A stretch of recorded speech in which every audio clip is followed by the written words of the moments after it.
നീ നിങ്ങൾ ഇങ്ങനെ നന്നാക്കിട്ട് എന്തെങ്കിലും കാര്യണ്ടാ? ഒരടക്കി എപ്പോഴും ഒന്ന് പറക്കുക. 10 രൂപ കൊല്ലം എന്റെ അച്ഛൻ എന്നെ പോറ്റി വലുതാക്കിയിട്ട് എന്തെങ്കിലും കാര്യമായി അച്ഛനുണ്ടായി. എന്റെ അച്ഛന്റെ വീട് ഒരു കാര്യമില്ലാണ്ട് നിങ്ങൾ ഈ പണിക്ക് വെക്കുന്നതാ എനിക്ക് അത്ഭുതം.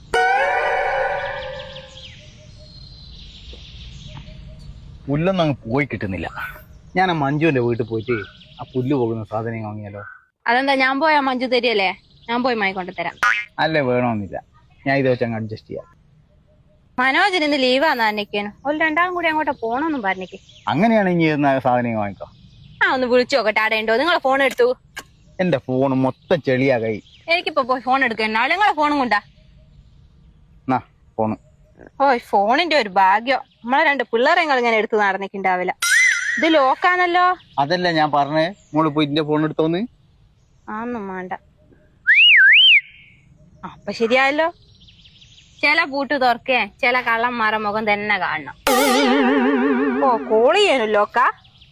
ഇങ്ങോട്ടോക്കെ ബാങ്കിന്റെ ലോക്കറിന് പോലും ഉണ്ടാവില്ല ഇത്രയും വലിയ പൂട്ട്. ഇപ്പോളെ നമ്പർ.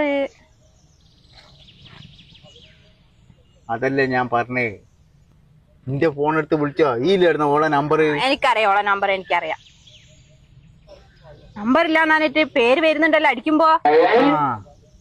അതെങ്ങനെയാ അതിൽ വന്നതെന്നറിയാ. അങ്ങനെ ആലോചിച്ച് ബുദ്ധിമുട്ടണ്ട. കോള് പോകുന്നുണ്ട്.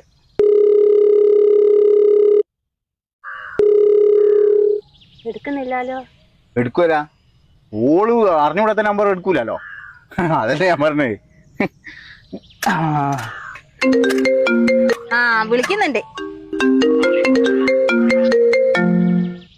ഹലോ, ഞാൻ പറഞ്ഞിട്ടില്ല 8 മണി 9 മണിന്റെ ഇടയിലാ വിളിക്കറുന്ന്. മനോജേട്ടൻ അപ്പുറം ഇരുന്നിട്ട് ഒലാരും കേട്ടിട്ട് നിങ്ങളെ സൂക്കടങ്ങ് മാറിപ്പോ. അല്ല, എന്തിനാ ഇപ്പൊ ഇത്ര അത്യാവശ്യമായിട്ട് വിളിച്ചേ?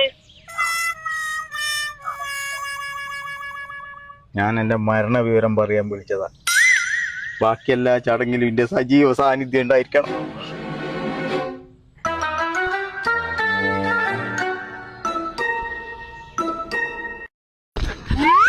എങ്ങോട്ടാ പോയെന്ന്? ഇങ്ങോട്ട് തന്നെയല്ലേ വരിക. ഞാൻ ഇനി അങ്ങോട്ടില്ല.